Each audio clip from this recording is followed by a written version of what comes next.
ನಮಸ್ಕಾರ ಸ್ನೇಹಿತರೆ. ನಾವು ನೋಡ್ಬೋದು ಇವತ್ತಿನ ವಿಡಿಯೋದಲ್ಲಿ ಟಿ ಇ ಟಿ 2026ಕ್ಕೆ ಸಂಬಂಧಪಟ್ಟಾಗಿರ್ತಕ್ಕಂತಹ ವಿಚಾರವನ್ನು ಹೇಳ್ತಾ ಹೋಗ್ತೀನಿ. ಅಂದರೆ ಅಪ್ಡೇಟ್ ಹೇಳ್ತಾ ಹೋಗ್ತೀನಿ. ಏನಪ್ಪಾ ಅಂತಂದರೆ ನಾವು ನೋಡ್ಬೋದು 2025ರಲ್ಲಿ already T E T pass ಆಗಿದ್ದೀರಾ ಕೆಲವೊಬ್ಬರು, ಮತ್ತು ಇನ್ನು ಟಿ ಇ ಟಿ ಯಾರು ಪಾಸ್ ಆಗಿಲ್ಲೋ ಅವರು ಕೂಡ ಎಲ್ಲ ಈ ಏನಂತಂದರೆ ಈ ವಿಡಿಯೋನ ಕೊನೆ ತನಕ ನೋಡಿ. ಯಾಕಪ್ಪ ಅಂದರೆ ನಾವು ನೋಡ್ಬೋದು ಈಗ ಎಲ್ಲ ಹಲವಾರು ಏನು ಮಾಡಿದ್ರೆ ನೋಟಿಫಿಕೇಶನ್ ಕಾಯ್ತಿದ್ದಾರೆ. ಅಂದರೆ ಈಗ ಶಾಲಾ ಶಿಕ್ಷಕರ ನೇಮಕಾತಿಗೆ ಸಂಬಂಧಪಟ್ಟಾಗಿರ್ತಕ್ಕಂಥದ್ದು 3 ಹಂತಗಳು ಬರ್ತಾವೆ. ಅಂದರೆ ಪಿ ಎಸ್ ಟಿ ಆರ್ ಆಗಿರ್ಬೋದು, G P S T R ಆಗಿರ್ಬೋದು, ಎಚ್ ಎಸ್ ಟಿ ಆರ್ ಆಗಿರ್ಬೋದು.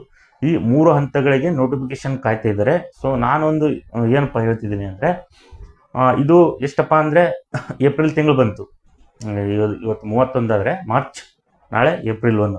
ಏಪ್ರಿಲ್ ಅಥವಾ ಮೇ ತಿಂಗಳ ಏನಾದರೂ ಏನಪ್ಪ ಅಂದರೆ ನೋಟಿಫಿಕೇಶನ್ ಆಗಲಿಲ್ಲ ಅಂದರೆ, ಸೊ ಇನ್ನೂ ಲೇಟ್ ಆದರೆ ಅಂತಂದರೆ ಫಸ್ಟ್ ಏನಪ್ಪ ಮಾಡ್ತಾರಪ್ಪ ಅಂದರೆ 2026ರಲ್ಲಿ ನೋಟಿಫಿಕೇಶನ್ ಆಗಿಲ್ಲ ಅಂದರೆ ಶಾಲಾ ಶಿಕ್ಷಕರ ನೇಮಕಾತಿಗೆ ಸಂಬಂಧಪಟ್ಟಾಗಿರ್ತಕ್ಕಂಥದ್ದು 2026ರಲ್ಲಿ ಏನು ನೋಟಿಫಿಕೇಶನ್ ಆಗಿಲ್ಲ ಅಂದರೆ ಟಿ ಇ ಟಿ ಆಗಿಲ್ಲ.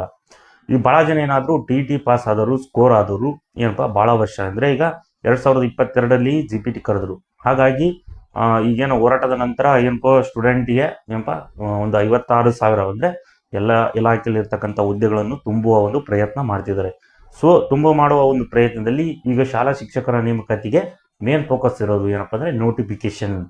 ನಾನು ಹೇಳ್ತೀನಿ 2026ರಲ್ಲಿ ಕೂಡ ಏನಪ್ಪ ಅಂದರೆ ಈ ವರ್ಷದಲ್ಲಿ ನೋಟಿಫಿಕೇಶನ್ ಆತು, ಓಕೆ ಅಂದರೆ ಈ 2 ಮಂತಲ್ಲೇ ನಿಮಗೇನಾದರೂ ನೋಟಿಫಿಕೇಶನ್ ಸಿಕ್ಕರೆ ಸೊ ಬರೀರಿ.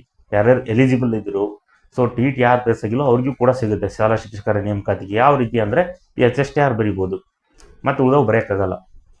ಈ ಡಿ ಎಡ್ ಮಾಡಿದವರು ಪೇಪರ್ 1 ಅಂದರೆ ಪಾಸ್ ಆಗಿ ಅವರು ಪ್ರೈಮರಿ ಟೀಚರ್ ಬರಿಬೋದು. ಪೇಪರ್ 2 ಪಾಸ್ ಆದವರು ಜಿ ಪಿ ಟಿ ಬರಿಬೋದು, ಹೈಸ್ಕೂಲ್ ಬರಿಬೋದು.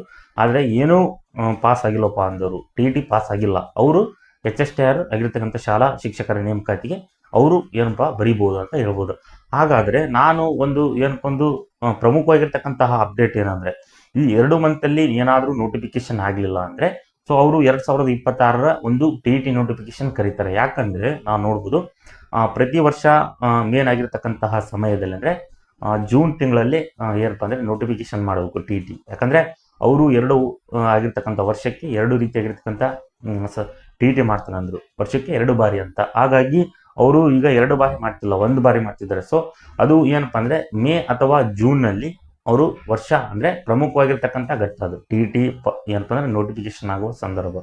ಏನಾದರೂ ಈಗ ಜಸ್ಟ್ 1 or 2 ಮಂತ್ ಏನಾದರೂ ನೋಟಿಫಿಕೇಶನ್ ಅಂದರೆ ಮೇನ್ ಸಿ ಇ ಟಿ ಅಂದರೆ ಶಿಕ್ಷಕರ ನೇಮಕಾತಿ ನೋಟಿಫಿಕೇಶನ್ ತಡವಾದರೆ ಫಸ್ಟ್ ಅವ್ರು ಏನು ಮಾಡ್ತಾರೆ ಟಿ ಇ ಟಿಯನ್ನು ಕರೀತಾರೆ. ಯಾಕಂದರೆ ನಾವು ನೋಡ್ಬೋದು ಇಂಪಾರ್ಟೆಂಟ್ ಏನಪ್ಪ ಅಂದರೆ 2026 ಮೇ ಅಥವಾ June T E T notification ಆಗುತ್ತೆ. ಏನಪ್ಪ ಅಂದರೆ ಇನ್ನೂ 2 ಮಂತ್ ನಂತರ ಅಂದರೆ 100% ಆಗಿರ್ತಕ್ಕಂಥ ಟಿ ಇ ಟಿ ನಡೆಸ್ತಾರೆ. ಯಾಕಂದರೆ ಅವ್ರದ್ದು ಏನಪ್ಪ ಅಂದರೆ ಈ ನೋಟಿಫಿಕೇಶನ್ ಆದರೆ ಏನು ಬಿಟ್ಟರೇನು ಅವರು ಟಿ ಇ ಟಿಯನ್ನು ಏನು ಮಾಡಲೇಬೇಕು. ಅವ್ರ ವರ್ಷಕ್ಕೆ ಏನಪ್ಪ ಅಂದರೆ ಕಂಡೀಷನ್ ಇದೆ, ಮಾಡಲೇಬೇಕು. ನಂತರ ಏನಪ್ಪ ಅಂದರೆ ಜೂನ್ ಪ್ರತಿ ವರ್ಷ ನೋಟಿಫಿಕೇಶನ್ ಆಗುತ್ತೆ.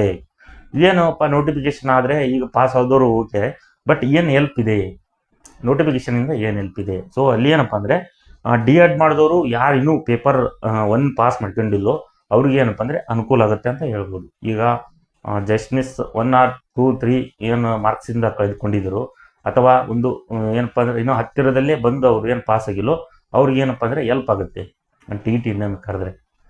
ಪ್ಲಸ್ ಏನಪ್ಪ ಅಂದರೆ ಈಗ ಬಿ ಎಡ್ ಮಾಡಿದವ್ರಿಗೆ ಪೇಪರ್ 2 ಅನ್ನೋದು ಇರ್ತೈತಲ್ಲ, ಆ ಪೇಪರ್ ಏನಾಗುತ್ತೆ ಅವರು ಪಾಸ್ ಆಗ್ಬೋದು. ಪಾಸ್ ಆದ ನಂತರ ಅವ್ರಿಗೆ ಶಾಲಾ ಶಿಕ್ಷಕರ ನೇಮಕಾತಿ ಬರೆಯಲು ಅನುಕೂಲ ಆಗುತ್ತೆ ಅಂತ ಹೇಳ್ಬೋದು. ಏನಪ್ಪ ಅಂದರೆ ಏನು ಈಗ ಟಿ ಇ ಟಿ ಪಾಸ್ ಆಗಿದ್ರಿ, ನಾವು ಪೇಪರ್ 1 ಆಗಿದ್ದೀನಿ, ಪೇಪರ್ 2 ಆಗಿದ್ದೀನಿ ಅನ್ನೋರು ಏನಪ್ಪ ಅಂದರೆ ಅವ್ರು ಏನಪ್ಪ ಅಂದ್ರೆ ಮೋರ್ ಸ್ಕೋರ್ ಮಾಡ್ಕೋಬೋದು. ಟಿ ಇ ಟಿ ಇನ್ನೊಂದು ಏನಾದರೂ ಅಂದರೆ ಮೋರ್ ಸ್ಕೋರ್ ಅಂದರೆ ಅತಿ ಹೆಚ್ಚು ಅಂಕಗಳನ್ನು ಅವ್ರು ಏನಪ್ಪ ಪಡೆದುಕೊಳ್ಬೋದು. ಅದ ನಂತರ ಅವರು ನೋಟಿಫಿಕೇಶನ್ ಮಾಡ್ಬೋದು. ಯಾಕಂದರೆ ಇನ್ನೂ 2 ಮಂತಲ್ಲಿ ಏನಾದರೂ ಮಾಡಲಿಲ್ಲ ಅಂದರೆ ಫಸ್ಟ್ ಟಿ ಇ ಟಿ ಆಗುತ್ತೆ. ಟಿ ಇ ಟಿ ನಂತರ ಒಂದು 2 ತಿಂಗಳ ನಂತರ, 2 ಅಥವಾ 3 ತಿಂಗಳ ನಂತರ ಅವರು ಮತ್ತೆ ನೋಟಿಫಿಕೇಶನ್ ಕರೀತಾರೆ. ಮತ್ತೇನಪ್ಪ ಅಂದರೆ ಈಗ ಒಂದು ನಿಮ್ಮ ತಲೆಯಲ್ಲಿ ಮುಡ್ತಿರೋದು ಬೇಡ ಫಸ್ಟ್ ನೋಟಿಫಿಕೇಶನ್ ಆಗಲಿ, ಭಾಳ ವರ್ಷ ಆಯಿತು ಅನ್ನೋರು ಈಗ ನೀವು ನೋಡ್ತಿರೋರು ತಲೆಗಂತೂ 100% ಬರುತ್ತೆ. ಓಕೆ, ಅವರು ಇನ್ನು 2 ಮಂತಲ್ಲೇ ಆದರೆ ಓಕೆ, ಯಾರ್ಯಾರು ಎಲಿಜಿಬಲ್ ಇದ್ರು ಹಾಕ್ರಿ. ಬಟ್ ಇನ್ನೊಮ್ಮ ಮತ್ತೆ ಏನಾದರೂ ಟಿ ಇ ಟಿ ಅವರು ಏನಪ್ಪ ಅಂದರೆ ನೇಮಕಾತಿಯಲ್ಲಿ ಇನ್ನೊಂದೇ ಟಿ ಇ ಟಿ ಕರಿಬೇಕಾದ್ರೆ ಸೊ ಹಲವಾರು ವಿದ್ಯಾರ್ಥಿಗಳು ಸೊ ಏನಪ್ಪ ಅಂದರೆ ಇನ್ನೂ ಅದರ ಟಿ ಟಿ ಪಾಸಲ್ಲಿ, ಸೊ ಅವ್ರಿಗೆ ಒಂದು ಹೆಲ್ಪ್ ಆಗುತ್ತೆ ಅನ್ನೋ ಒಂದು ಉದ್ದೇಶ ಅಷ್ಟೇ ಈ ಒಂದು ವಿಡಿಯೋ ಮೂಲಕ ನಾನು ಹೇಳಿದ್ದೀನಿ. ಹಾಗಾಗಿ ಏನಪ್ಪ ಅಂದರೆ ಈಗ ಯಾರ್ಯಾರು ಟಿ ಟಿ ಪಾಸ್ ಆಗಿಲ್ಲೋ ಸೊ ಅವರು ಒಂದಿಟ್ಟು ಪ್ರಯತ್ನ ಮಾಡಿ. ಸೊ ಆ ನೋಟಿಫಿಕೇಶನ್ ಅಂತೂ ಆಗ್ಬೋದು. ಸೊ 2 ಮಂತಲ್ಲೇ ಏನಪ್ಪ ಅಂದರೆ notification main C E T ಆಗಲಿಲ್ಲ ಅಂದರೆ ಸೊ ಟಿ ಇ ಟಿ ಅಂದರೂ ಆಗುತ್ತೆ ಅಂತ ನಾನು ಹೇಳ್ತೀನಿ. ನೆಕ್ಸ್ಟ್ ಏನಪ್ಪ ಅಂದರೆ ಸಂಬಂಧಪಟ್ಟಾಗಿರ್ತಕ್ಕಂಥದ್ದು ಈಗ ಟಿ ಟಿ ಸ್ಕೋರ್ ಮಾಡ್ಕೊಂಡಿರೋರು ಏನಪ್ಪ ಅಂದರೆ ಈಗ ನೀವು ಏನಪ್ಪ ಅಂದರೆ ಆಲ್ರೆಡಿ ನೀವು ಮೇನ್ ಸಿ ಇ ಟಿಗೆ ಪ್ರಿಫೇರ್ ಆಗ್ತಿದ್ದೀರಿ. ಆಗಿ ಏನಪ್ಪ ಅಂದರೆ ಈಗ ಟಿ ಇ ಟಿ ಸ್ವಲ್ಪ ಸ್ಕೋರ್ ಕಡಿಮೆ ಆದರೂ ಇನ್ನೂ ಹೆಚ್ಚು ರೀತಿಯಾಗಿರ್ತಕ್ಕಂಥ ಸ್ಕೋರ್ ಮಾಡ್ಕೋಬೋದು. ಯಾಕಂದರೆ ಇನ್ನೊಮ್ಮೆ ಟಿ ಇ ಟಿ ಕರೆದ್ರೆ ಏನಪ್ಪ ಅಂದರೆ ಮತ್ತು ಇನ್ನೊಂದು ಈಗ ಭಾಳ ಪ್ರಮುಖವಾಗಿರ್ತಕ್ಕಂಥದ್ದು ಈಗ ಬಿ ಎಡ್ ಆಗಿರ್ಬೋದು ಮತ್ತು ಡಿ ಎಡ್ ಅಭ್ಯರ್ಥಿಗಳಾಗಿರ್ಬೋದು, ಅವ್ರಿಗೆ ಏನಪ್ಪ ಅಂದರೆ ಫಸ್ಟು ಪ್ರಮುಖವಾಗಿ ಪೇಪರ್ 1 ಪೇಪರ್ 2 ಅಂತೂ ಇದ್ದೇ ಇರುತ್ತೆ. ಅವ್ರಿಗೆ ಕ್ವಾಲಿಫಿಕೇಷನ್ ಏನೇನಿದವು ಈಗ ಅವ್ರಿಗೆ ಬರ್ತಕ್ಕಂಥದ್ದು ಏನಪ್ಪ ಅಂತಂದರೆ ಅವ್ರಿಗೆ ಡೌಟು ಯಾವ ಹೆಚ್ಚಾಗಿರ್ತಕ್ಕಂಥ ಪೋಸ್ಟ್ಗಳು ಇದಾವೆ ಅನ್ನೋದ್ರ ಬಗ್ಗೆ. ನಾನು ಸ್ವಲ್ಪ ಗೊತ್ತಿರುವ ಪ್ರಕಾರ ಅನ್ನೋದಾದರೆ ಈ ಸಲ ಅತಿ ಹೆಚ್ಚು ಆಗಿರ್ತಕ್ಕಂಥ ಪೋಸ್ಟ್ ಯಾವುವು ಅನ್ನಪ್ಪ ಅಂದರೆ ನಾನು ಹೇಳ್ಬೋದು PSTR ಆಗಿರ್ತಕ್ಕಂಥ ಪೋಸ್ಟ್ಗಳು ಅತಿ ಹೆಚ್ಚಾಗಿದ್ದಾವೆ. ಅಂದರೆ ಹೈದರಾಬಾದ್ ಕರ್ನಾಟಕದಲ್ಲಿ ಆಲ್ರೆಡಿ 4,500 5,000ಕ್ಕಿಂತ ಏನಪ್ಪ ಅಂದರೆ ಅತಿ ಹೆಚ್ಚು ಆಗಿರ್ತಕ್ಕಂಥ ನೋಟಿಫಿಕೇಷನ್ನು PSTR ಅಲ್ಲೇ ಇದಾವೆ ಅಂತ ನಾನು ಹೇಳ್ತೀನಿ. ಈಗ ನಾನ್ ಎಚ್ ಕೆದಲ್ಲಿ ಅವರೆಷ್ಟು ಕರೀತಾರೋ ಇನ್ನೂ ಕೂಡ ಮೆನ್ಷನ್ ಮಾಡಿಲ್ಲ. ಸೊ ಅವ್ರು ಏನಾರ ಮಾಡಿದರೆ ನಾನು ಏನು ಮಾಡ್ತೀನಪ್ಪ ಅಂದ್ರೆ ಒಂದು ಅಪ್ಡೇಟ್ ಕೊಡ್ತಾ ಹೋಗ್ತೀನಿ ಇದಕ್ಕೆ ಸಂಬಂಧಪಟ್ಟಾಗಿರ್ತಕ್ಕಂಥದ್ದು. ಹಾಗಾಗಿ ನೋಡಿ, ನೋಟಿಫಿಕೇಷನ್ ಆದರೆ ಓಕೆ, ನೀವು ನಿಮ್ಮ ಅಧ್ಯಯನವನ್ನು ಕೂಡ ಮಾಡಿ.